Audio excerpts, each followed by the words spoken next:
In today's episode, the Metro Special Edition Studio 2.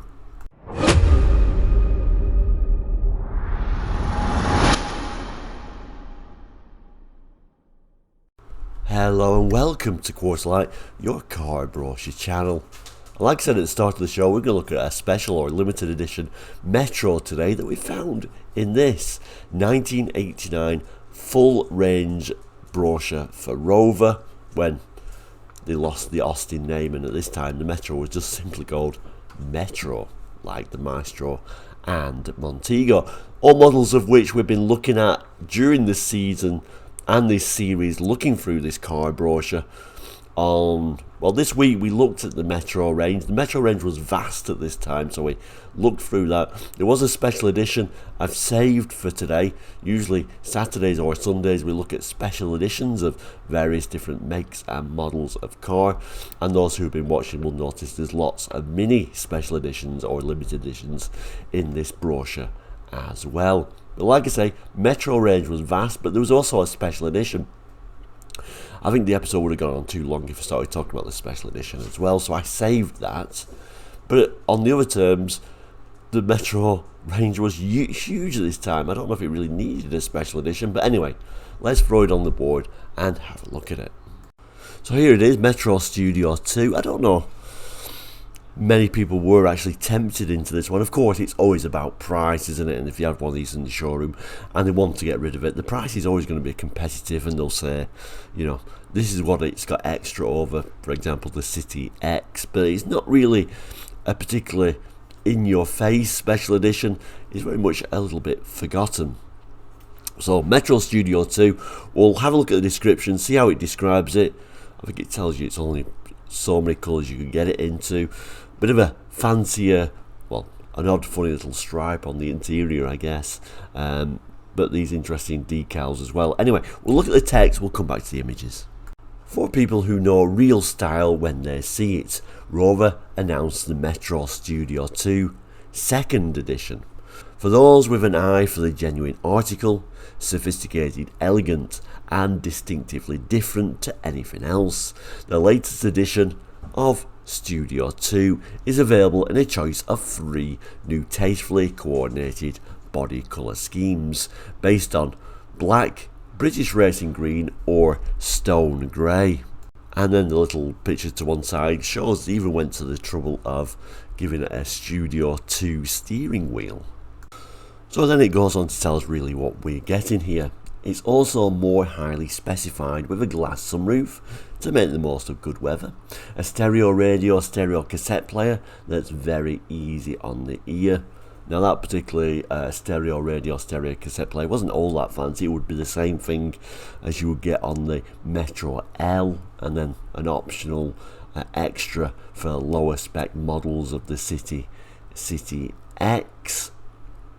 So nothing incredibly fancy, and then the higher spec models from that would have got like a 4-speaker example instead of this 2-speaker example. Anyway, it also goes on to tell us, and lavishly upholstered sports seats with cloth facings, backs and borders carrying the designer label of this very special edition. In fact, there's absolutely nothing run-of-the-mill about Studio 2 at all, including its remarkable value for money. Yet another very good reason for indulging your sense of style.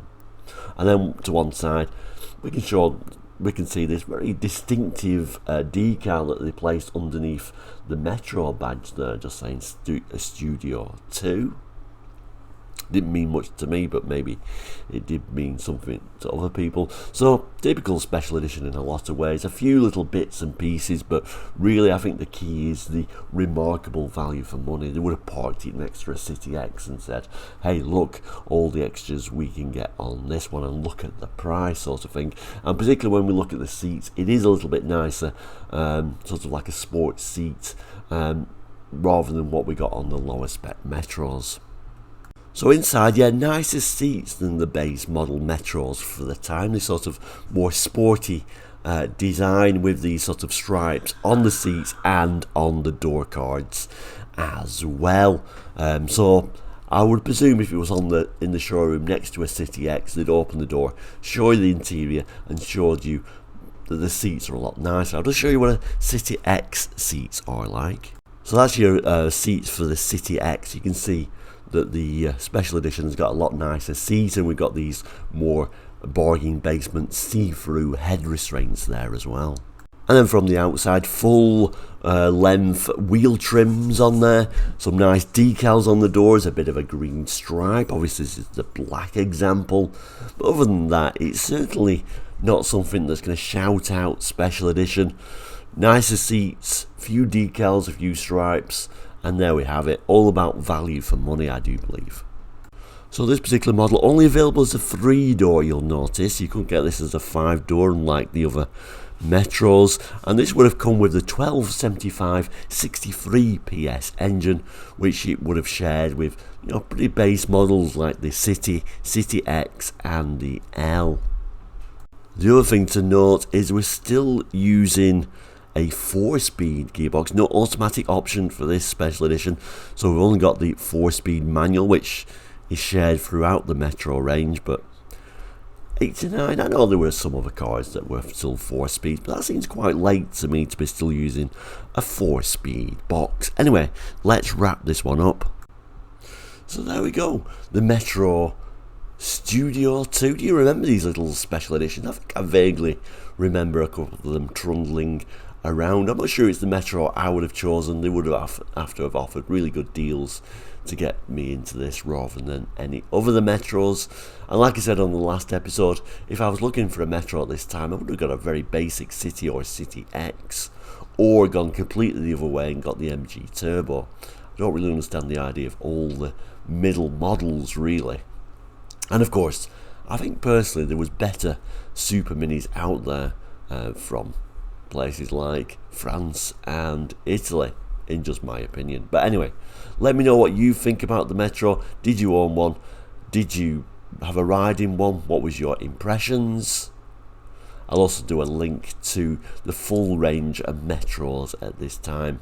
But yeah, just a quick episode today to show you that special edition and to thank you for watching. We'll end as we always do by saying, please do consider subscribing if you've not already done so. Completely free, you'll never be paid to be a subscriber. Hit that little bell to be reminded when new episodes arrive. We'll end with a couple of boxes. One will be for the Metro range, and I think I'll also throw on there another random Brochure episode. But thank you so much for watching today. Please do take care. We'll see you very soon. All the best and goodbye.